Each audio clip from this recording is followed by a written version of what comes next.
Imagine standing in front of the Great Pyramid of Giza at sunrise.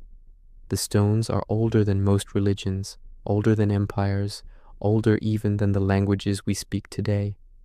The desert air is crisp, the light catches the limestone edges, and for a moment you wonder if this giant triangle was really just a tomb, or if it was, in some strange way, a message in stone, a manuscript you can walk inside, a blueprint for immortality carved not in ink but in blocks of rock so heavy you and 1,000 of your friends couldn't budge them.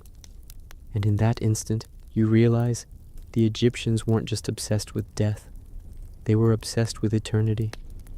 But hey, before we crack open the secrets of ancient Egyptian philosophy, take a moment to hit that like button and subscribe. It really helps this channel grow. And drop a comment telling me what time it is, where you're watching this, and from what corner of the world. I love seeing the little constellation of viewers lighting up the map, like we're our own modern manuscript being written across time zones. Alright, let's get into it. Now, here's the thing about ancient Egypt. These folks were playing the long game. While most cultures were busy figuring out how not to starve or how to make their neighbors less stabby, the Egyptians were already asking the big questions. What happens after we die? How do we make sure we don't just disappear like a bad Snapchat message? How do we turn existence into something permanent? Their answer was both practical and mystical. You build monuments, you write things down, and you live your life according to a cosmic order called Ma'at, which was less of a goddess and more of a vibe, truth, balance, harmony. Think of it as the ultimate be chill and don't mess up the universe philosophy. Of course, this obsession with order wasn't just spiritual, it was political. The pharaoh wasn't just a king, he was a living god, the human embodiment of Ma'at. In today's terms, he was both the CEO of Egypt, the high priest of its religion, and the influencer everyone followed whether they wanted to or not. His job wasn't just to rule, but to make sure the Nile kept flooding on time, the sun kept rising, and everyone knew their place in the cosmic hierarchy, which, if you think about it, is a pretty stressful job. Imagine being personally responsible for gravity. But here's the philosophical twist. Egyptians didn't see death as an end. Nope. Death was more like changing apartments. You left behind your noisy old flat, but if you paid your bills and packed correctly, you moved into an eternal mansion in the afterlife. The soul was divided into multiple parts. The Ka, your life force, the Ba, your personality, and the Ak, kind of like your transformed immortal spirit. Keeping these parts together after death was tricky business. You needed rituals, spells, and most importantly, a well-prepared body. Hence, mummies. It wasn't just about wrapping up grandma in fancy linens. It was about creating a metaphysical anchor so your Ka and Ba didn't ghost you on the way to eternity. And let's be honest, they went all in on this project. The Book of the Dead wasn't really a book in the sense we think of it. It was a survival manual for the soul, a cosmic cheat sheet full of passwords, spells, and instructions to get past the divine security guards in the afterlife. Do not let your heart betray you at the weighing of the scales was basically their version of don't forget your Netflix password. Without it, your soul risked being devoured by Amit, the terrifying crocodile-lion-hippo hybrid who was basically the ultimate cosmic bouncer. You didn't want to mess with Amit. Now here's where things get interesting. We often imagine Egyptians as obsessed with death, but in truth, they were obsessed with memory. To be forgotten was the real death. Names were carved into stone because as long as someone said your name, a part of you still lived. It's like their philosophy anticipated social media thousands of years early. Likes and shares are cool, but in Egypt, your afterlife literally depended on your followers remembering you. Eternal clout. And then there's the cats. We can't skip the cats. Egyptians adored them, not just because they were fluffy little murder machines who kept grain silos rat-free, but because they symbolized protection, grace, and mystery. The goddess Bastet, often depicted as a cat, was the guardian of the home, fertility, and joy. Killing a cat, even by accident, was a capital offense. Imagine explaining that to your neighbors. "Sorry, Bob, the guards are here. I accidentally stepped on Whiskers." Cats in Egypt were so revered that entire families of them were mummified. Meanwhile today, your cat doesn't even respect the glass of water on your nightstand. Some things never change. Philosophically, though, the reverence for cats says something deeper. Egyptians believed in the sacredness of the everyday. It wasn't just the pharaoh or the gods who mattered. Life itself was sacred, from the Nile flooding to the purr of a house cat. To live in tune with Ma'at was to find divinity everywhere, not just in temples. And honestly, there's something refreshing about that. In our world of constant hustle, maybe we could all use a little more Ma'at, balance, harmony, and the occasional cat worship. Of course, Egyptian wisdom wasn't all mystical vibes. They were also intensely practical. The earliest philosophers were priests and scribes who spent their days recording rituals, astronomical observations, and moral instructions. Texts, like the instruction of Ptah-hotep, read like ancient TED Talks. Advice on humility, generosity, and how not to be an annoying dinner guest. Ptah-hotep literally warned against arrogance, telling readers, "Do not be proud because of your knowledge, but consult with the ignorant as with the learned." Imagine that. 5,000 years ago, someone was already subtweeting self-important know-it-alls. And let's talk about architecture. Because if philosophy is about expressing ideas, then the pyramids are essays written in stone. Each block is an argument, each angle a statement about permanence, order, and cosmic alignment. The Great Pyramid wasn't just a tomb, it was a symbol of the pharaoh's journey to the stars, his soul becoming one with the eternal cycle. The alignment with Orion's belt, not an accident. It was philosophy expressed through geometry, architecture as theology. If today's skyscrapers are monuments to capitalism, the pyramids were monuments to eternity. But here's the irony. For all their obsession with permanence, even the Egyptians couldn't escape time. Many pyramids crumbled, many names were erased, entire dynasties forgotten.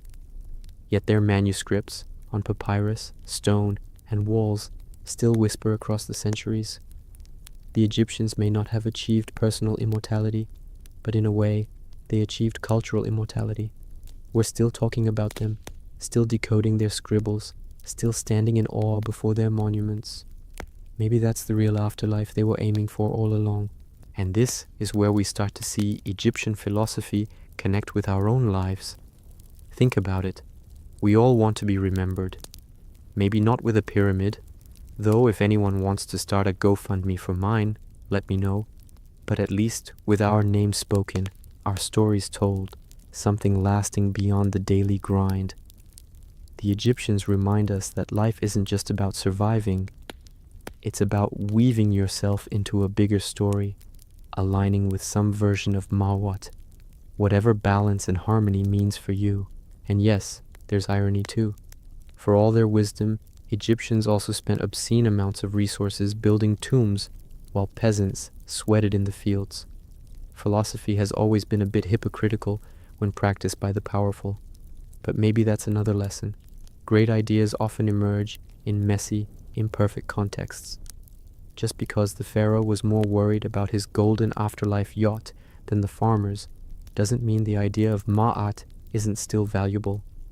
Truth and balance don't belong only to kings. So let's picture an average Egyptian, not a pharaoh, but a scribe or farmer. He's out in the fields, the Nile flooding nearby, thinking about how his small life connects to eternity. He knows he'll never have a pyramid, but maybe his children will speak his name, maybe the gods will see his honesty, maybe his small acts of kindness are enough to align him with Ma'at. That's philosophy in action, not grand monuments, but the way you live day to day. And honestly, that's not so different from us now. Most of us won't be remembered in history books, but we still hope to matter, to leave ripples. Egyptian wisdom even has echoes in our modern anxieties. Take the weighing of the heart. The idea was simple but profound. When you died, your heart was weighed against the feather of Mahat. If it was heavy with lies and cruelty, you failed. If it was light with truth, you passed. It's a metaphor for conscience, for the idea that the truth of who you are isn't in your wealth or your monuments, but in the weight of your actions. It's basically ancient cosmic karma. And don't tell me that image, your heart on a scale, trembling against a feather, doesn't still haunt in a strangely comforting way. And let's not forget, Egyptians also pioneered some of the earliest medicine, mathematics, and astronomy. Their philosophy wasn't locked away in temples. It shaped the way they irrigated fields, healed bodies, measured time. They believed the stars were connected to the soul, that the body was a vessel for eternity, and that numbers themselves held divine harmony. Sacred geometry wasn't just decoration, it was a bridge between the human and the eternal. Which makes you wonder, did they ever stop and laugh at themselves? Like, hey, we're over here building triangles the size of small mountains because we think Orion cares about Dave's soul. Probably. Ancient people weren't robots. They had humor too, even if their jokes don't always survive on papyrus.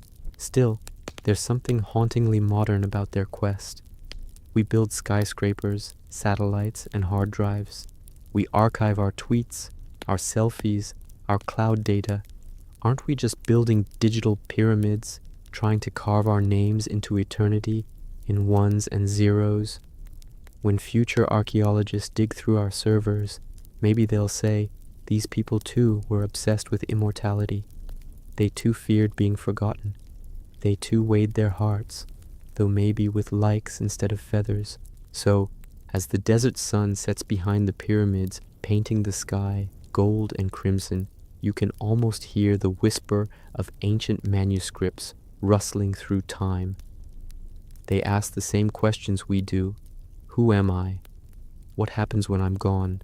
How do I matter? And maybe their answer, wrapped in linen and carved in stone, is simpler than it seems. Live with balance, honor truth, and remember, immortality isn't about never dying.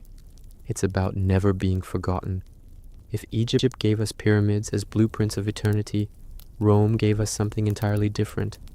An empire that tried to make itself immortal, not with tombs, but with roads, laws, and an attitude that basically said, we're Rome, of course we'll last forever. Spoiler alert, they didn't. But the fascinating part isn't their rise or their fall. It's the philosophy they crafted in the middle of all that power.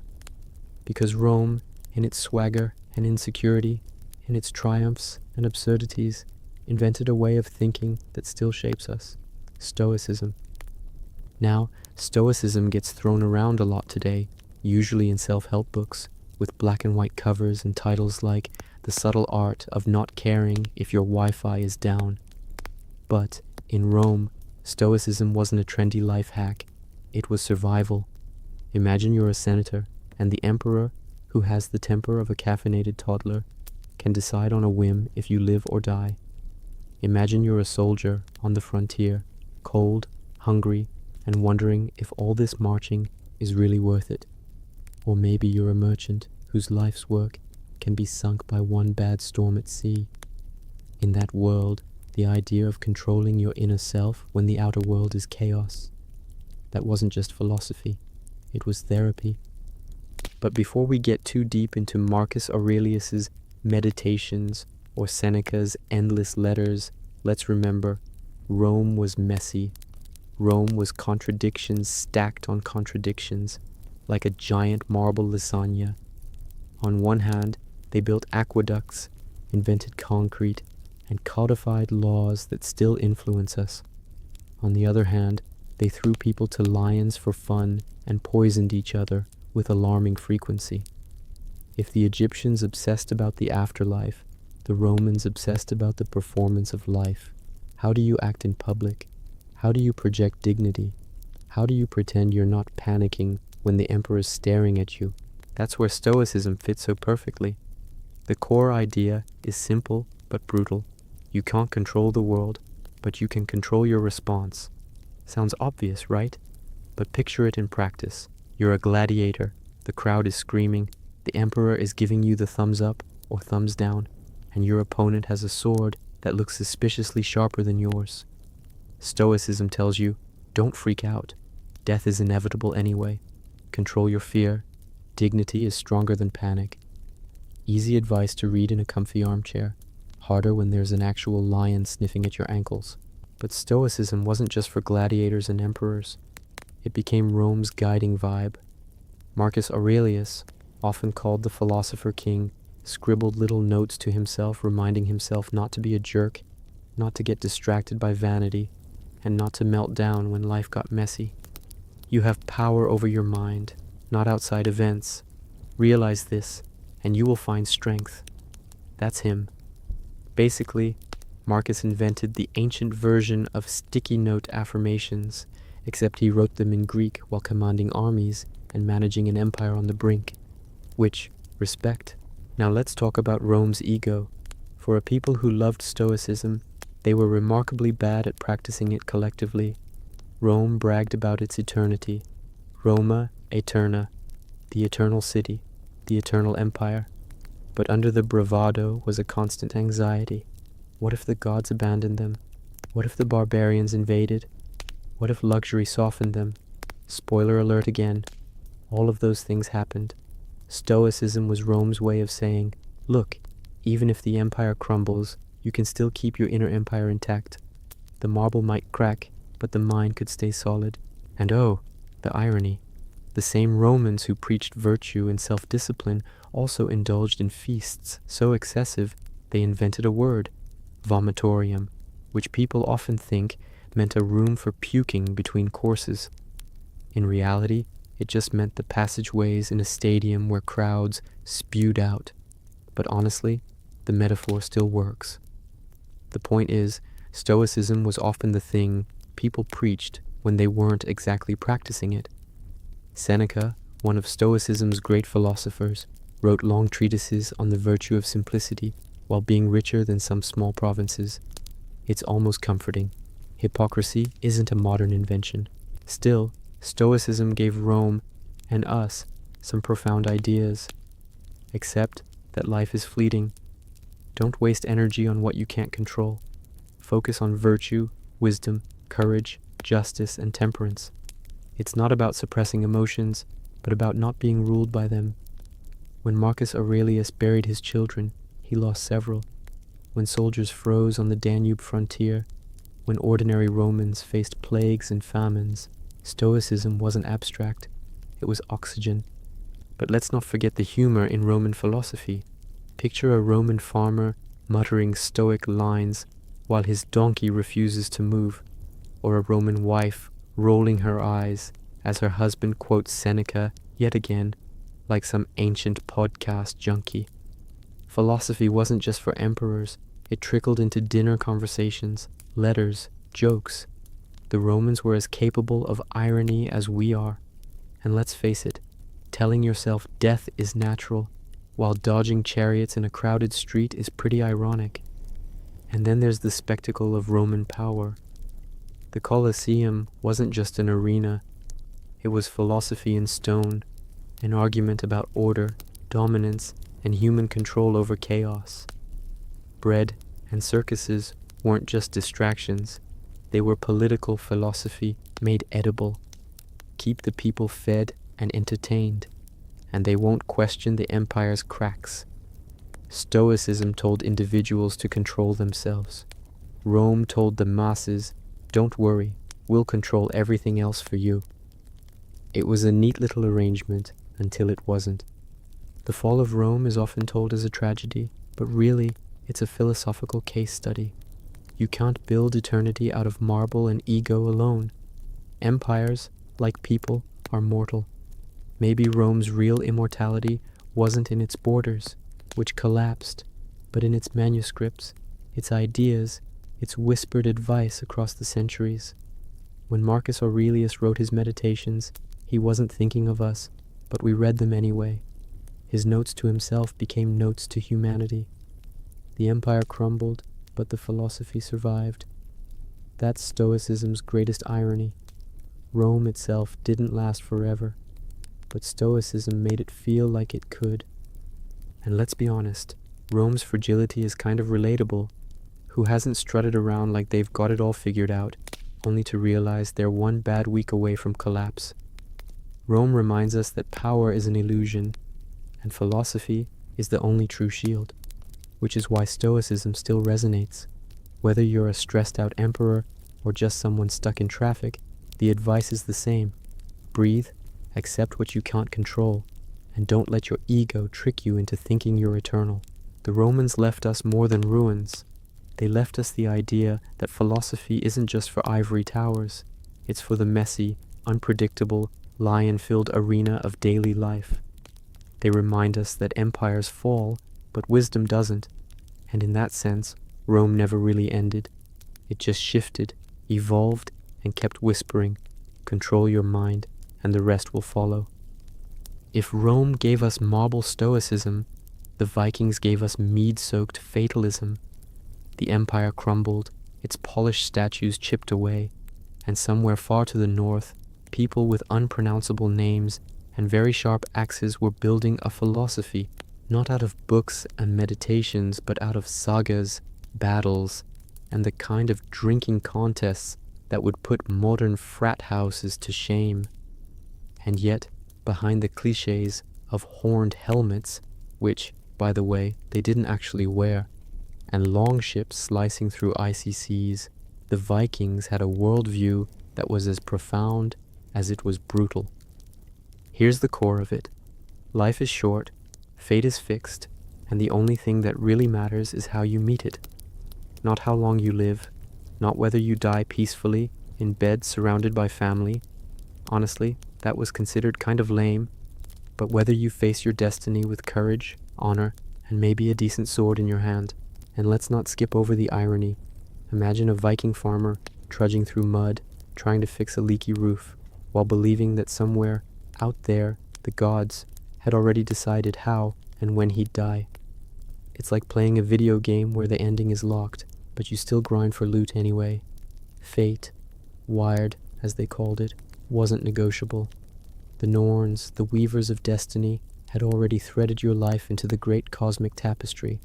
You could no more escape your fate than you could stop winter from arriving. And in Scandinavia, winter always arrives. But that didn't make them passive. Quite the opposite. If the ending was inevitable, the story still mattered. You couldn't change the last page, but you could make the middle chapters epic. That's why sagas, the long, sprawling tales of heroes, feuds, and voyages, were more than entertainment. They were philosophy in oral form. Stories were reminders of what mattered: honor, courage, loyalty, the ability to laugh in the face of doom. Because, spoiler, the Vikings believed even the gods were doomed. Ragnarok, the final battle, wasn't something to prevent. It was something to face. Even Odin, the All-Father, would die. Imagine living in a worldview where not even your god gets a happy ending, and yet you still throw a feast, sharpen your axe, and set sail. That's not pessimism. That's defiance. And here's the beautiful absurdity. While Romans wrote meditations and Egyptians carved pyramids, the Vikings carved runestones and told stories by firelight with mugs of ale. Their philosophy was lived in action. To die with a sword in your hand wasn't just a warrior's pride. It was a ticket to Valhalla, the great hall of Odin, where the fallen fought all day and feasted all night until the end of time. For ordinary folks, there were other afterlife destinations, like hell. Yes, that's where our word comes from. But let's be honest, Valhalla had the better marketing team. Unlimited mead, roast boar that regenerates every day, and the company of the fiercest warriors. Who wouldn't want to end up there? But fate wasn't just about death. It shaped daily life. If the Norns had woven your thread, then everything, from storms to successes, was part of the weave. This bred a certain kind of confidence, maybe even arrogance. Vikings didn't sail across the North Atlantic in rickety longships because they thought it was safe. They sailed because if their fate was to drown, then so be it. And if it wasn't, then nothing, not even the wrath of the sea, could stop them. It's a terrifying kind of freedom, the kind that makes you wonder what you'd dare if you really believed nothing could kill you before your time. Now let's talk about honor. In Viking society, honor wasn't just a nice trait, it was currency. Reputation outlived you. If Egypt was about memory and Rome about virtue, the Norse world was about reputation. People remembered if you were brave, generous, or a coward. Insults could start blood feuds that lasted generations. Hospitality wasn't optional. It was a sacred duty, because one day you might be the guest in need. Imagine traveling across a frozen landscape and relying on strangers' hearths to keep you alive. Hospitality wasn't just kindness, it was survival philosophy. And then there's the humor, because for all their grim fate, the Vikings had plenty of it. Their sagas are full of witty comebacks and dry sarcasm. Facing execution, perfect time for a joke. One Viking, about to be thrown into a pit of snakes, supposedly quipped, "What a fine place to die." It's like gallows humor turned into a worldview. If you couldn't escape death, you could at least make it laugh with you. Their gods, too, reflected this mix of fatalism and humor. Odin, wise and manipulative, sacrificed an eye for knowledge. Thor, mighty but not the sharpest tool in the shed, solved problems with his hammer. Loki, the trickster, caused chaos that often made you wonder if the gods were any better than the mortals. And that's the point. The Norse pantheon wasn't perfect. It was flawed, messy, doomed. It reflected life as it was, imperfect, but worth embracing anyway. Contrast this with Rome's marble dignity. Rome wanted eternity, order, permanence. The Vikings embraced impermanence. They didn't seek to outlast time. They sought to meet it head on. Maybe that's why their raids struck such terror in Europe, not just because of the axes, but because they seemed utterly fearless. What do you do against an enemy who wants to die in battle because they believe it's their one-way ticket to an eternal party? It's like fighting someone who thinks losing is winning. Terrifying. And yet, their philosophy wasn't all violence and doom. There was wisdom, too, collected in texts like the Havamal, a kind of Viking wisdom literature attributed to Odin himself. It's full of maxims like, "A man should be wise, not too wise. The wise man's heart is seldom glad." Or, "A man needs warmth, food, and good advice if he is to travel far." It's the kind of advice that feels both practical and timeless. Be wise, but not arrogant. Take care of your body and your friends. Don't trust too easily. Always keep your weapons near, but also remember the value of good company. It's stoicism with a beard and an axe. And we can't forget the role of women. While Viking society was patriarchal, women wielded significant influence, especially in the home and in matters of honor. Some even fought as shield maidens, their legends immortalized in sagas. Women were keepers of memory, the tellers of stories, the ones who wove not just cloth, but fate itself in their cultural imagination. In a world obsessed with destiny, that made them powerful. But here's the kicker. The Vikings weren't just warriors. They were explorers, traders, settlers. They reached North America centuries before Columbus. They established kingdoms in Ireland, mingled in Byzantium, and founded what would become Russia.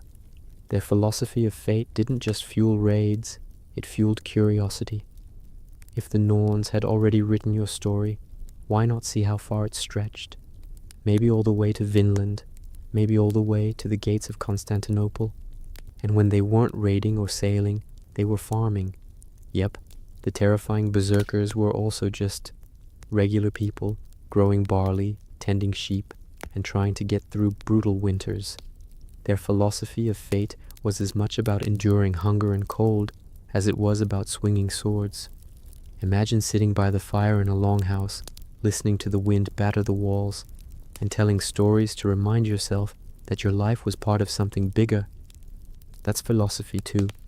the kind you practice when the nights are long and the world feels uncertain.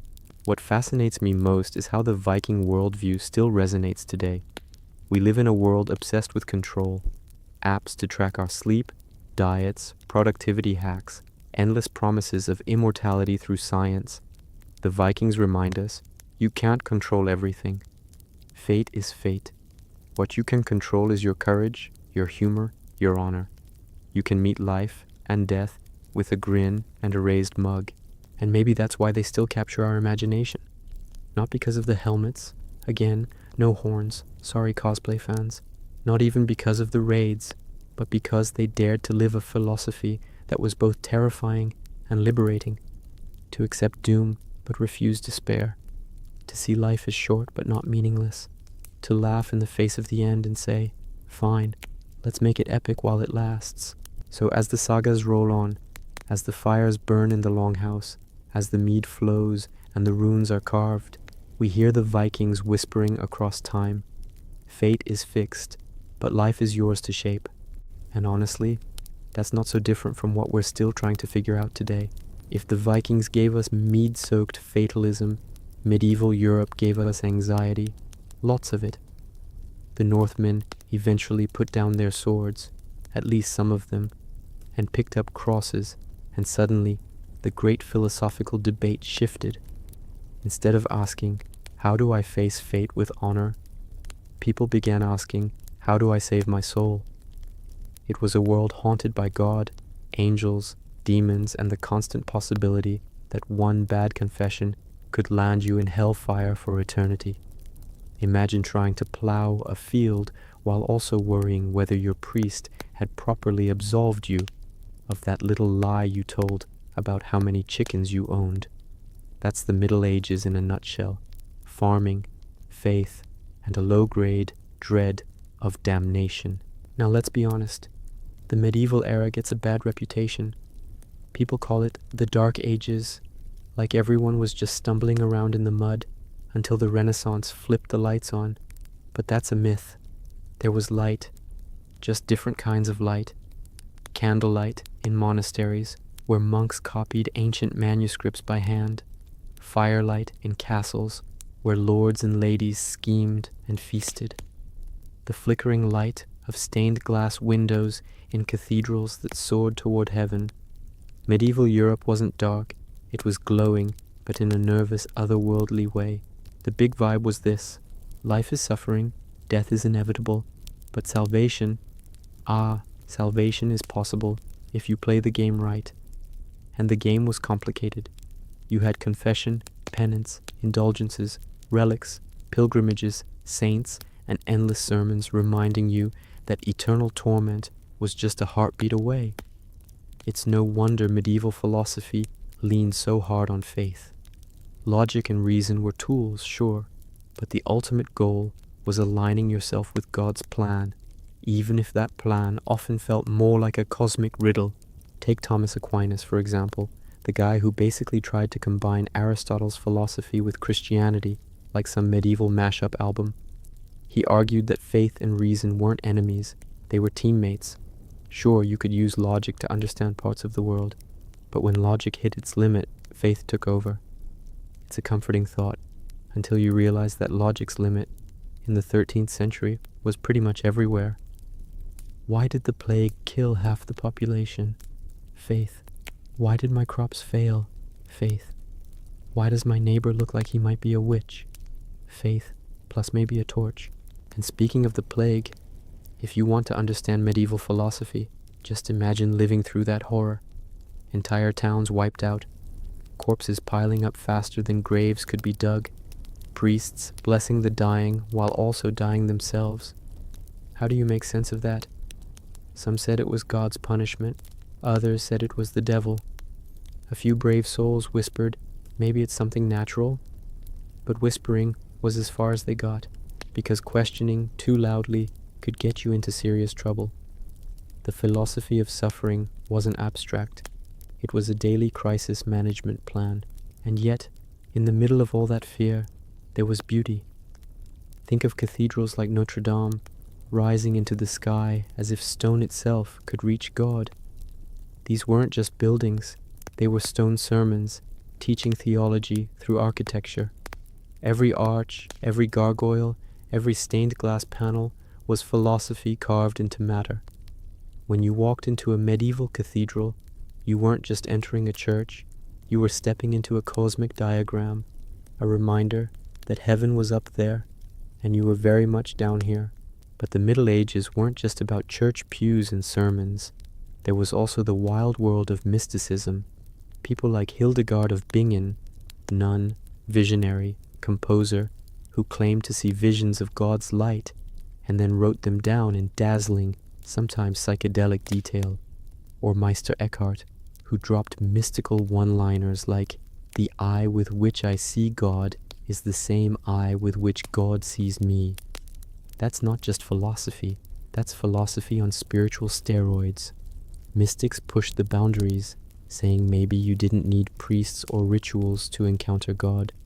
Maybe you could go direct, one-on-one, which of course made the institutional church very nervous. And then there was scholasticism, the medieval obsession with categorizing everything. Imagine a group of very serious men in robes debating not just theology, but also questions like, how many angels can dance on the head of a pin? Sounds silly, but really, it was their way of asking, how do infinite beings interact with finite space? It was an attempt to merge reason and mystery, to chart out the unchartable. And while some of it sounds absurd to us, it was part of a genuine effort to use human intellect to touch the divine. Now, let's pause for a bit of irony. While monks debated angels, peasants were just trying to survive another winter.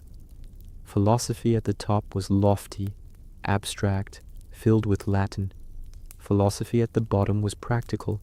Don't starve, don't freeze, don't get trampled when the Lord's knights ride through. But even peasants absorbed the worldview. They believed the world was a spiritual battleground, that demons lurked in forests, that saints could protect crops, that prayers could heal sickness. Everyday life was soaked in a philosophy of cosmic struggle. And yet, here's the kicker, the Middle Ages also birthed universities. Places like Paris, Oxford, Bologna. Students flocked there to argue, to learn Aristotle via Arabic translations, to test the limits of logic. Picture it, teenagers in robes, quills in hand, debating whether universals exist, or whether God could make a rock so heavy he couldn't lift it. Honestly, it was the original dorm room philosophy session, except with more Latin and less pizza. But let's not romanticize too much. Medieval Europe was also paranoid, suspicious, and deeply anxious about heresy. Step out of line, question the wrong doctrine, and suddenly you're facing inquisitors with very creative definitions of persuasion. The same society that gave us illuminated manuscripts also gave us witch hunts and crusades. It was a world where philosophy could elevate your soul or get you burned at the stake. Still, there's something profoundly human about it all. Medieval people lived with constant uncertainty. War, famine, plague, and the knowledge that life was fragile. So they built a philosophy that anchored them to something bigger. Faith wasn't just a comfort. It was a survival mechanism. Believe that your suffering has meaning, and suddenly you can endure the unendurable. Believe that your prayers matter, and suddenly you're not powerless against the chaos. And here's where the humor sneaks in. For all their solemnity, medieval writers weren't humorless. There are manuscripts filled with marginal doodles, rabbits jousting, snails fighting knights, monks playing bagpipes on the backsides of pigs. Seriously, it's as if the scribes, after hours of copying sermons about eternal damnation, thought, you know what this page needs? A fart joke. That's philosophy too, in its way, a reminder that laughter exists even under the shadow of eternity. The Middle Ages were an age of contrasts. Knights in shining armor reciting courtly love poetry while also pillaging villages. Monks preaching poverty while monasteries grew rich. Pilgrims trudging to holy sites, hoping for miracles while merchants sold them fake relics. It was messy, contradictory, profoundly anxious, and deeply human. Their philosophy reflected that mess. Faith was never neat. It was desperate, beautiful, sometimes corrupt, sometimes transcendent. And in the end, that's what makes medieval philosophy compelling. It wasn't trying to be cool or clever. It was trying to answer the question, how do you live in a world where death is everywhere and God feels both near and terrifyingly far? The answers varied. Pray harder, reason better, seek visions, build cathedrals, laugh at doodles. But the question remained. It still remains. Because if we strip away the medieval costumes and Latin chants, aren't we asking the same thing? How do we live with uncertainty? How do we find meaning in suffering? How do we balance reason and faith, knowledge and mystery, fear and hope? Medieval Europe may feel distant, but the questions that kept them awake at night are the same ones that keep us scrolling at 3 a.m. They didn't solve them, and neither have we. But in their cathedrals, manuscripts, and whispered prayers, they left us a record of their struggle, a struggle that's still ours. So, we leave behind the flickering candles of the Middle Ages and stumble right into the gaslit streets of the Victorian era. The monasteries fade, the cathedrals are still there, sure, but now they sit awkwardly beside factories, coughing out smoke like chain smokers who never learned moderation. Suddenly, the biggest sound isn't church bells, it's the relentless grind of machines, the whistle of locomotives, and the clatter of progress on iron rails. Welcome to the 19th century, where people believed they were marching boldly into the future, while also quietly freaking out about what that future meant. If medieval Europe gave us anxiety about the soul, the Victorians gave us anxiety about everything: science, technology, morality, empire, industry. It was a century-long identity crisis wrapped in top hats and corsets. On one hand, they were ridiculously proud of their progress: steamships, telegraphs, railways, medicine that actually worked sometimes. On the other hand, they couldn't shake the nagging fear that maybe, just maybe, they were building a shiny new world on foundations made of quicksand.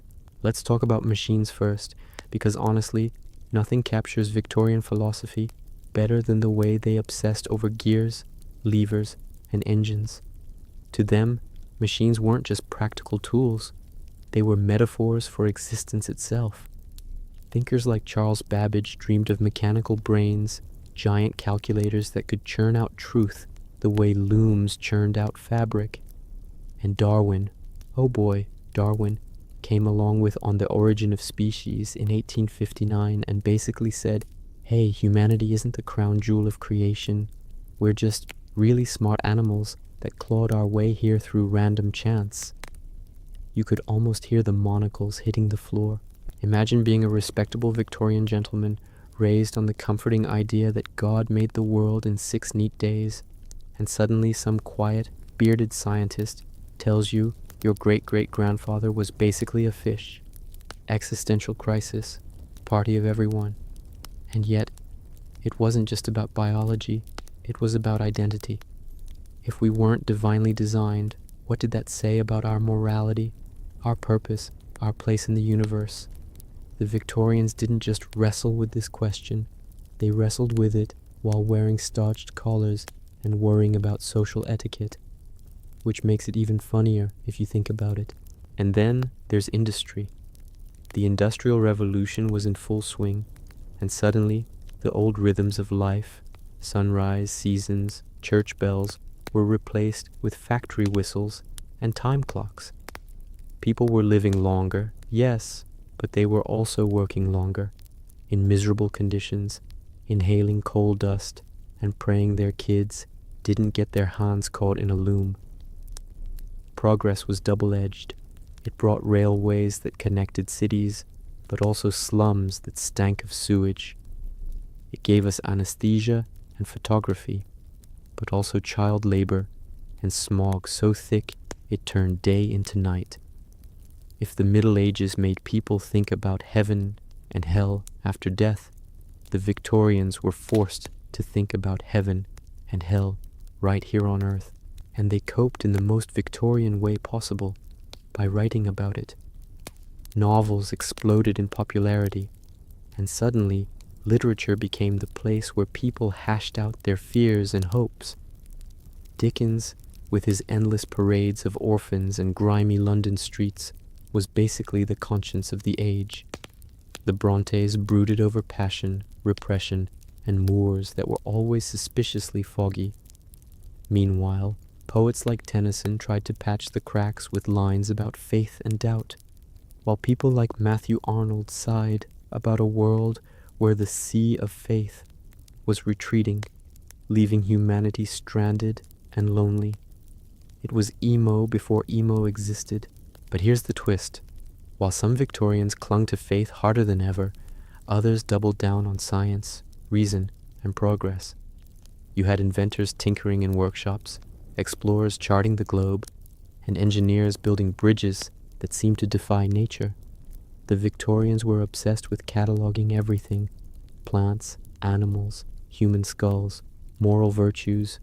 They wanted to organize the entire universe like a giant filing cabinet, neatly labeled and indexed. Spoiler, the universe didn't always cooperate. And then there was empire. Oh, the empire. At its height, Britain controlled about a quarter of the globe, which sounds impressive until you realize it also meant they were meddling in about a quarter of the globe's problems. The Victorians loved to believe they were bringing civilization to the world: railways, schools, the English language, while conveniently ignoring that they were also bringing exploitation, famine, and a whole lot of arrogance. Philosophically, empire was framed as a moral duty, the white man's burden, and all that nonsense. In reality, it was power dressed up as progress, domination disguised as destiny. This raised some awkward questions. If progress was universal, why were so many people oppressed in its name? If morality was evolving, why did empire look so brutal? Victorians were torn between their pride in empire and their unease at the cost. Some writers romanticized the colonies, while others, like Joseph Conrad later would, hinted that maybe the civilized world was the truly savage one. That's the Victorian paradox: moral preaching at home, moral messiness abroad. But let's not forget the personal side of all this philosophy. Victorians were deeply concerned with appearances. How you dressed, how you behaved, even how you decorated your parlor was a reflection of your moral fiber. Respectability was practically a religion. Yet behind those heavy curtains and stiff collars, there was a world of repressed desires, secret scandals, and double lives. Freud wasn't Victorian, he came slightly later, but his obsession with repression makes perfect sense when you think about this era. It was a society that preached purity while inventing the word pornography. That's not just philosophy, it's irony with a capital I. And speaking of irony, the Victorians also invented the idea of nostalgia for the good old days, which is hilarious, considering their own ancestors probably complained about them. Medieval people worried about souls, Vikings worried about fate, Romans worried about virtue, and Victorians worried about everything. Maybe that's why their philosophy feels so modern. Their world was changing so fast they didn't know what to hold on to. Machines promised efficiency, but also dehumanization. Science promised truth, but also stripped away comforting myths. Empire promised greatness, but revealed hypocrisy. They were caught between optimism and dread, progress and panic. Yet somehow, they managed to keep going. They built libraries, museums, schools. They debated Darwin in public halls.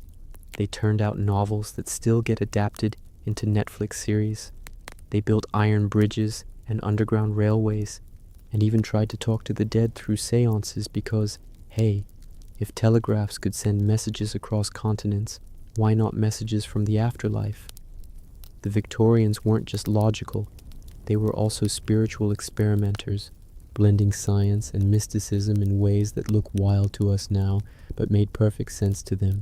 So, the big philosophical mood of the Victorian era, I'd call it progressive anxiety.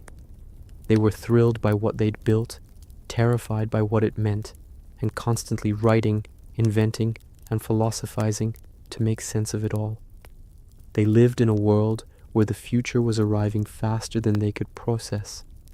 And in that sense, maybe they're the most relatable of all the eras we've talked about. Because aren't we, right now, doing the same thing? Staring at our machines, wondering if they're saving us or destroying us. Arguing about morality in a world that feels increasingly uncertain. Feeling both proud of progress and haunted by its costs. The Victorians were just the beta test for modernity. And here's the thing. The Victorians weren't just worried about factories, empire, or Darwin. They were also obsessed with time itself. For centuries, time was flexible, measured by church bells, the sun, the rhythm of seasons. But suddenly, in Victorian England, trains demanded schedules, factories demanded shifts, telegraphs demanded synchronization across continents. Imagine being used to around noon as a concept, and then someone tells you the train leaves at 11:37 sharp. Boom. Existential crisis. Time wasn't natural anymore. It was mechanical. Life became ruled by clocks, timetables, and deadlines. And isn't that still true for us? You can thank the Victorians every time you panic because your meeting starts at 9 Nuke and not 9-ish. But they didn't just measure time. They also invented new ways of measuring people. Statistics, censuses, social surveys. For the first time, governments started counting populations systematically, tracking births, deaths, diseases, literacy rates. Humans became data. On one level, this was progress. On another level, it was creepy. People weren't just souls anymore. They were numbers on a chart. If medieval folks thought of life as a pilgrimage toward heaven, Victorians increasingly thought of life as a series of measurable outcomes. Income, productivity, survival rates. Philosophy shifted from, how do I save my soul, to, how do we improve society? A noble question, sure, but also one that opened the door to bureaucracy, red tape, and endless arguments about efficiency. And with measurement came judgment. The Victorians were obsessed with moral order, not just in church, but in science. Social Darwinism twisted Darwin's theories into excuses for inequality. The rich were fitter, the poor were unfit. Colonies were justified as natural hierarchies. Racist pseudoscience dressed itself up in respectable journals. This wasn't philosophy at its finest. It was philosophy used as a smokescreen for power. Yet alongside these horrors were reformers, abolitionists, suffragists, labor activists, who fought to remind the world that progress without justice is just exploitation in fancy clothes. Take women, for example. Officially, Victorian women were supposed to be angels of the house, delicate moral guardians who poured tea and fainted at the sight of ankles. In reality, women were running households, writing novels, agitating for rights, and in some cases, working in factories just as hard as men. The Victorian age produced Jane Austen's readers, the Bronte sisters' heroines, and later, suffragists chaining themselves to railings.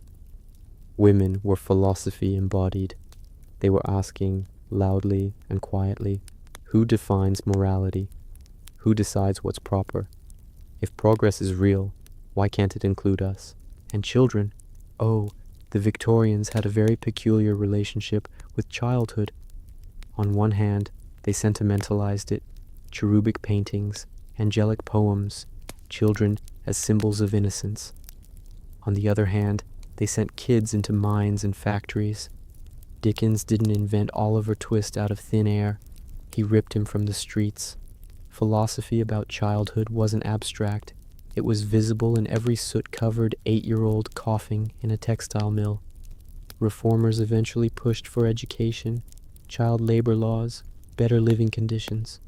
But the contradiction remained, an era that worshipped innocence while exploiting it. Speaking of contradictions, let's not forget religion. Faith didn't vanish in the Victorian era. It just got louder, stranger, and more contested. Evangelical revival swept across Britain and America, filling chapels with weeping believers. At the same time, intellectuals wrestled with doubt. Darwin had thrown a spanner in the cosmic works, and suddenly faith had to compete with geology, biology, and archaeology. Instead of quietly accepting church dogma, Victorians were debating whether Genesis was literal or metaphorical, whether miracles were real or just folklore.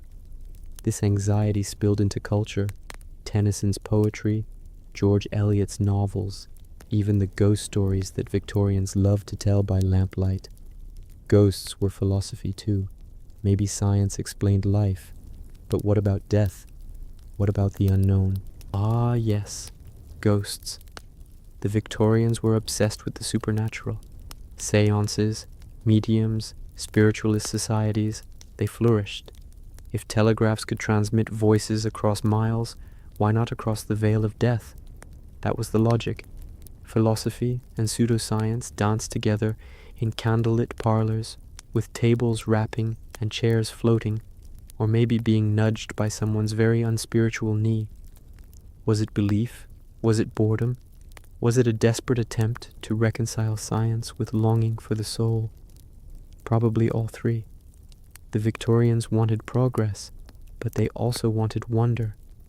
If God was fading, maybe ghosts could fill the gap. And while all this spiritual experimenting was happening, science kept marching forward relentlessly. Germ theory, anesthesia, antiseptics, medicine was transformed. Astronomy revealed galaxies beyond imagination. Electricity lit up streets. Philosophy of science was everywhere. Were these discoveries revealing truths about the universe, or just peeling back illusions to reveal emptiness?